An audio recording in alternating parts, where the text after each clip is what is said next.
Welcome to the Ecomodernist channel live. I'm Carl Pauls, and I'm here with Tim Larson and Gabe Ignetti and William Ikwatu. Tim's going to tell us a bit about desalination today.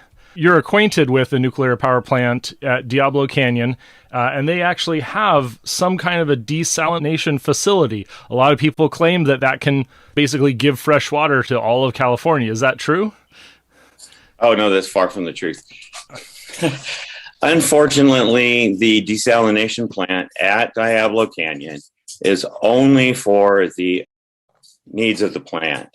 I'm pretty sure there's not even a pipeline to Avila Beach, which is the nearest community. It's just a little beach community. I'm not sure about that. There are assumptions that need to be made and talked about when we're talking about desalination. And one of those is that distribution is always part of the cost. The analogy here is waste management is always part of the cost of a nuclear power plant. And it's the same with desalination. The distribution, putting the water somewhere, if they got nowhere to put the water, then there's no point in making a desalination plant. The biggest one in the world, it serves Riyadh, and it's just plain plumb to the city, and the city uses up all that water. If they have some storage, maybe it's gigantic tanks or whatever, but you have to have somewhere to put the water. And if you're lucky enough to have a hydroelectric power plant somewhere, you can just quit using the water out of that and call it storage. I don't think we'll ever get to a point where we're filling reservoirs with desalinated water. But if we could, I think we would, and we could call it storage. Can't be stored, and big pipeline. Got to go somewhere. And Diablo Canyon, there's nowhere for it to go. And in California, we have some possibly convenient places to put desalination plants because we have what's called the California Water Project. I think I've talked about it before. It's the largest of its type in the world. It costs a lot of money and took a long time to build. It moves water from the northern part of the state, 900 miles to the south. And there are aqueducts, canals, siphons, big pumps.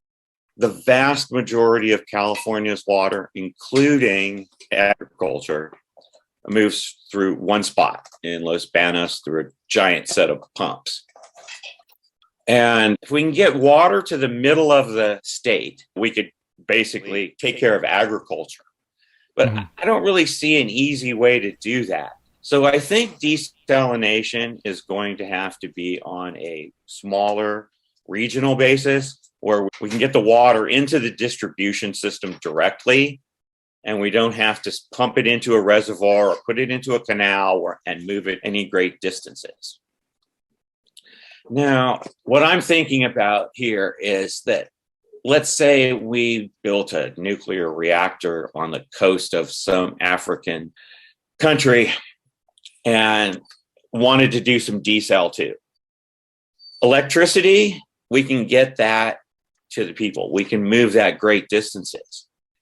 But we're not going to be able to move water a great distance without some really, really expensive canals and pumps and pipes. But pipes, they're going to have to be huge and hideously expensive. So the only way we're going to move large quantities of water inland is through canals. And if you're going to build a canal, a grid is going to come with it just naturally. A canal is not going to come with a grid, but I can't see a canal coming without a grid. I mean, when you build a canal, it's just almost an afterthought to bury some wires next to it. And so I think desalination is a path towards a really incredible future, and especially in agriculture, because there's all this talk about organic, blah, blah, blah, blah, blah, and fertilizer and GMO and how it's going to change the world. There's nothing that's going to change agriculture, even in it, all combined together, like desalination. Water is first and foremost the most important fertilizer. You cannot grow anything without water. We're never going to be able to desalinate any appreciable amount of water without nuclear. How much does it cost to do this? You think nuclear is expensive? desal makes nuclear look dirt cheap, chump change. We're talking electricity and grid, what, 10, 15, $20 a head? And desalination is probably going to be 1,000 or 2,000 per capita. It's just really, really expensive. I have a feeling that price is going to go down. In one of Gordon McDowell's videos, there's a guy, he's on a bus, he's a scientist of some sort, and he's just got this starry-eyed look in his eyes, and he's like, there's so many things that we don't even think about because we don't have the energy to do it. And then once we get the energy to do it, we can start thinking about this stuff. And that's just one of the greatest things about nuclear. We're never going to desalinate with coal and oil or gas because we're just incrementally making the problem worse for everybody else. Maybe we're growing our own food, but everybody else's climate's getting drier. This is the city of Ras Al Khair, which has the largest desalination plant in the world. Jubail desalination plant. The knowledge card for it at one point said it desalinated enough water for 4.7 billion people. It was just a typo, but it was a hilarious typo. Oh my God, it's gorgeous. Look at that thing. This is obviously, it's pushing this water out. And so this area on the left is going to be super salty, and the one on the right, that's why there's this big long separation. This one's, they're trying to pull in as much clean water as possible right there. And just look at all the machinery. This is 1 million gallons a day, and all these gas plants. No. Gas and oil. It would be measured in megaliters per day. Oh, no, you're right. Yeah, it's 1 million cubic meters a day, not 1 million gallons. It's much bigger than 1 million gallons. 1 million cubic meters a day. So megaliters per day. Yeah. Do they produce salt from that as well? No. They don't need it. This is a common misconception. The water is only about 7 to 9% more salty. Let's say it's 7%. You're only getting about 7% of the water that you pump out. Most desal plants are about half and half. 50% vacuum, flash vacuum distillation, just big tanks operating at low pressures. And so the water boils at a lower temperature, and they just move it from tank to tank to tank, finish it in reverse osmosis, and take most of the salt out with flash vacuum distillation, and then run them through reverse osmosis filters. So 7%, let's say that's what they're getting. I think that's the kind of the average now. And they use a lot of energy because they are running these reverse osmosis filters at very, very, very high pressures. I believe all those little tanks in the middle, I think that's the flash vacuum distillation units. But the green tanks are probably just storage. So these reverse osmosis filters, they're just huge banks they're usually white plastic pipes, and they run all in parallel. I found a guy who I'd like to have on this podcast. But see, this guy has invented a way to get a few percentage points more water out of a reverse osmosis unit. And everybody, a few percentage points. Hey, well, when you're only getting 7, a few percentage points is huge. And one of the questions I'd like to ask him is, his unit recovers wasted energy.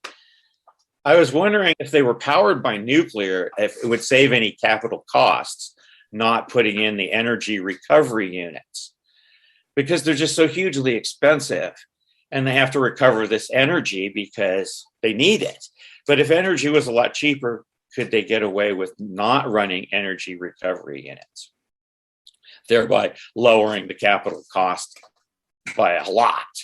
I assume, let's say they were 20% of the cost. If we didn't need any of them, bam, 20% savings right there. And it just comes out of uranium.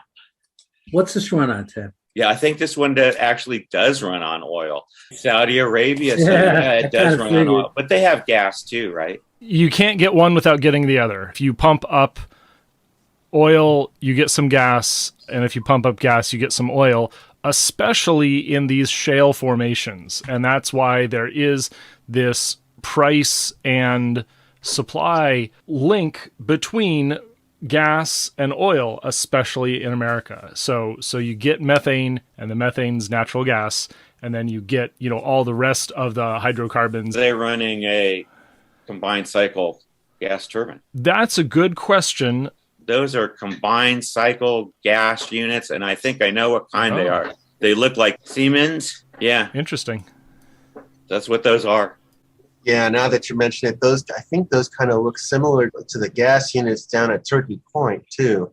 So anyway, that is a big desalination plant. The thing with the brine, a lot of people are really concerned about that, and the misinformation is huge.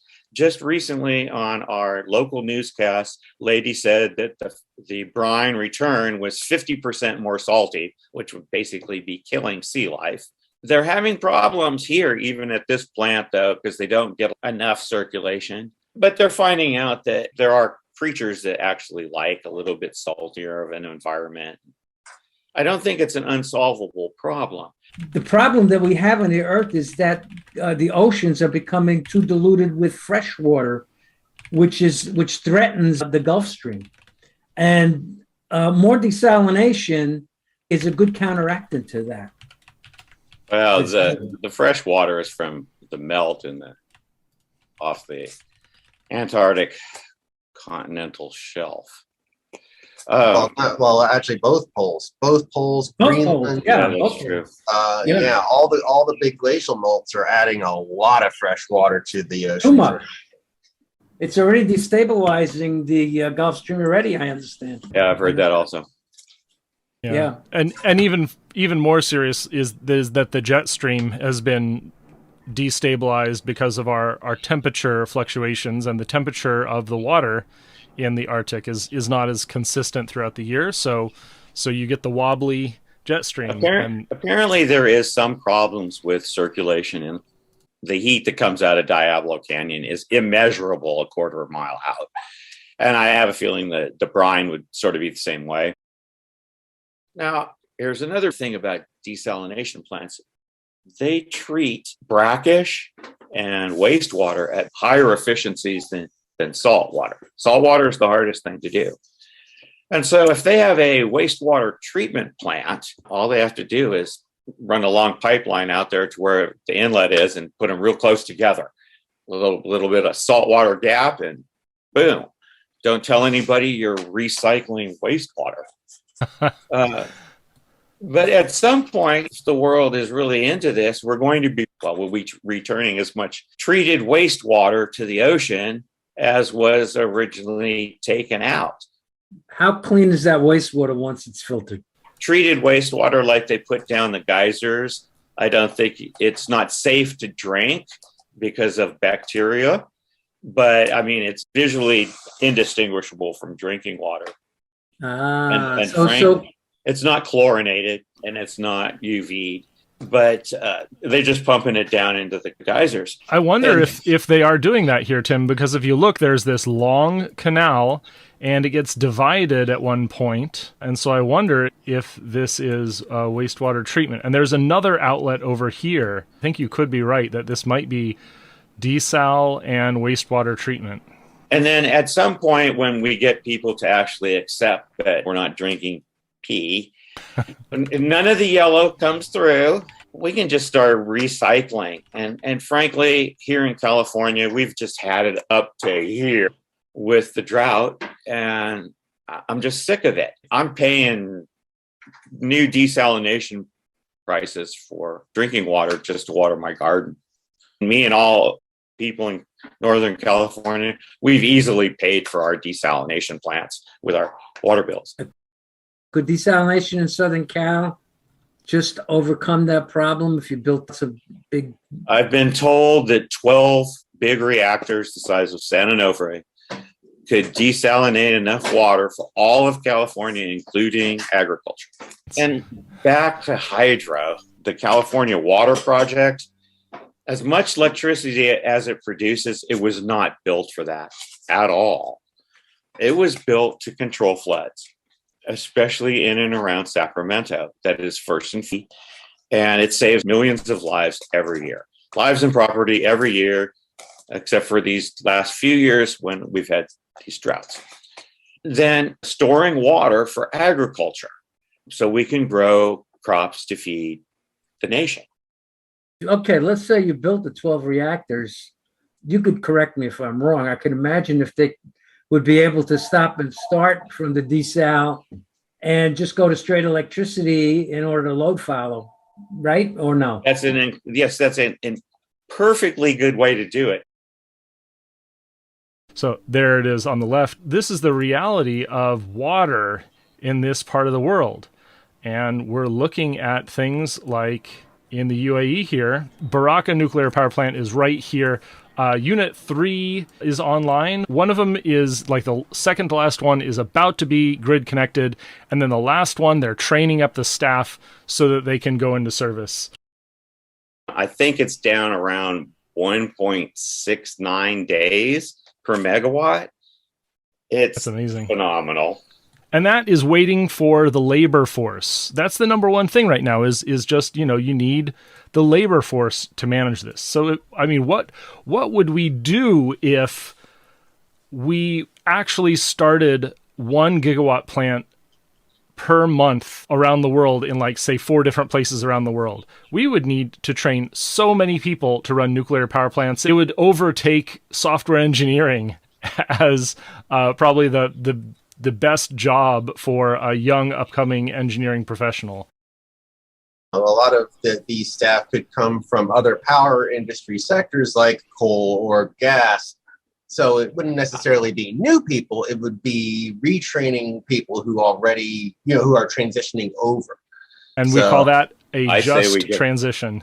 We're going to need a university and a desal plant and a nuclear plant in everywhere. We're going to end up having to put out 6,000 or 8,000 nuclear engineers a day to solve this problem. Oh, yeah. If we need a terawatt a year, and that's been pretty much what we've been all saying for a long time, that's 3 1 gigawatt power plants every day. Not to mention, a lot of these staff could come from other power industry sectors like coal or gas. So it wouldn't necessarily be new people. It would be retraining people who already, who are transitioning over. And we call that a just transition. We're going to need a university and a desal plant and a nuclear plant in everywhere. We're going to end up having to put out 6,000 or 8,000 nuclear engineers a day to solve this problem. Oh, yeah. If we need a terawatt a year, and that's been pretty much what we've been all saying for a long time, that's 3 1 gigawatt power plants every day. Just think of the amount of cranes that we're going to need to do this is phenomenal. Overnight, we need 20,000 nuclear power plants, and that's just to keep up with electricity. If we start building desal plants, every desal plant basically is 1 nuclear power plant that we don't have for electricity. Nuclear and desalination plant go together. You don't get electricity too. That's just the way it works. However, if you get a few days ahead and you need some electricity, give the guys at the desal plant a day off. A desal plant will basically run cycle to cycle load following. It's just run the pump faster, run the pump slower. It'll follow load just like that. If you stored 10 days worth of water in the reservoirs that you were using for hydro before, it's perfectly stored water. And you can use it for anything. You can use it for electricity. And then irrigate crops with it also. I do have one note here. A lot of these assumptions about reactors only being able to do one thing or the other is predicated on existing reactor technology, specifically PWRs and BWRs. High temperature reactors like MSRs would not necessarily have this kind of limitation. Wait, I'm just saying that the reactor is built with the desal plant. Running a desal plant at anything less than 100% efficiency is just money. But say you were running an 800 megawatt desal plant and 1,000 megawatts of nuclear, and your 200 megawatts was for the city that was close by. Well, it's a hot day and you need some extra electricity. You just slow your desal plant down. It's perfect at load following. And this whole load follow that nuclear reactors won't load follow, it's just crap. Yeah, I mean, I'm not going to run my nuclear reactor at anything less than 100%. And if you want to run my desal plant at less than 100%, it's just money. You could go into maintenance. You could do a lot of things with that day off. Let's just plan on the 2 hottest weeks of the year being vacation time at desal plant. They're just perfect for that. Although you pay for perfect. Tell me if I'm wrong, but I would think no matter what the nuclear reactor is, that it probably would be better economically if it was running 100% and the desal plant was load following, maybe? I don't think it makes any difference to a nuclear plant. Oh, the desal plant can load follow. I don't know as much about it. In fact, I'd like to ask this guy who invented this new RO unit, how good are they at doing that? And there's lots of questions. But those RO units, I mean, they have thousands and thousands and thousands of them. So 1,000 RO units run at half a PSI less. They're just going to do it automatically, kind of as an ancillary service. They're magic that way. It's just magic. We've taken these problems and divided and combined them into one perfect solution. The biggest problem with desal, it's just gigantic and expensive. In my wildest imagination, I couldn't have come up with something as simple as putting a piston in there. Duh. After you see it, you go, well, no shit. It's just too simple. But all of that is retrofittable, right? You had a regular RO unit, put one of his in there, boom, couple of percentage points more efficiency. And it can be put in as a maintenance cycle when the other one wears out. And it's just brilliant stuff. And there's just so much we can do with clean water. Guys, I don't think a lot of people have ever even heard of all these technologies. The California Water Project was all run on an old set of graphs that somebody made with a calculator way back in the 50s or something. And it was, basically on September 23rd, my birthday, the reservoirs had to be at a certain level. If they were over that level, you had to let the water out. And now they've just implemented this new satellite system that's kind of modern and new, and it's completely changed the way we've managed the water. Unfortunately, we haven't had any water to manage, but when we do, it'll be so much better. Since you're moving a vast quantity of water, it would seem that those desal plants can produce uranium and lithium from seawater as well as a byproduct of that. It's going to be more expensive than any sort of mining or leach mining or anything like that. $200 a kilogram as opposed to $100 a kilogram or something like that. From what I understand, because the price of lithium is going so far way up, they estimate that right now, if they started extracting lithium from seawater, that it would be profitable right away. Desal, it's like magic, dude. It's like magic. And we don't do enough of it now. There are 19,000 desal units in the world. Combined with nuclear, infinite it's water. A game changer, and we win. And water is life. Wonderful stuff. This engagement in the political process that's really starting to pay off. And this is one of the things that I'm going to be speaking about at Thorium Energy Alliance this year.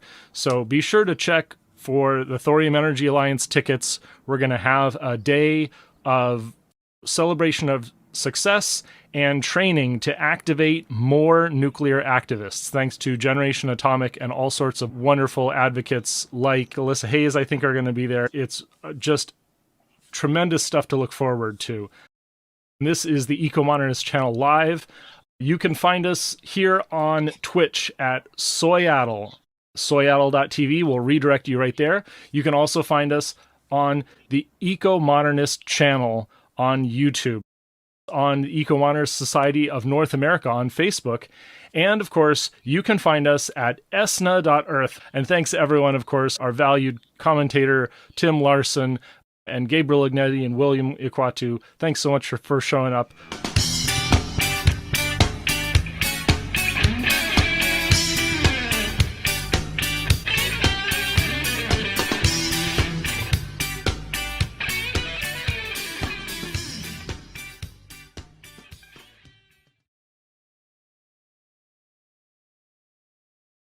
Please subscribe to us on YouTube, Ecomodernist channel.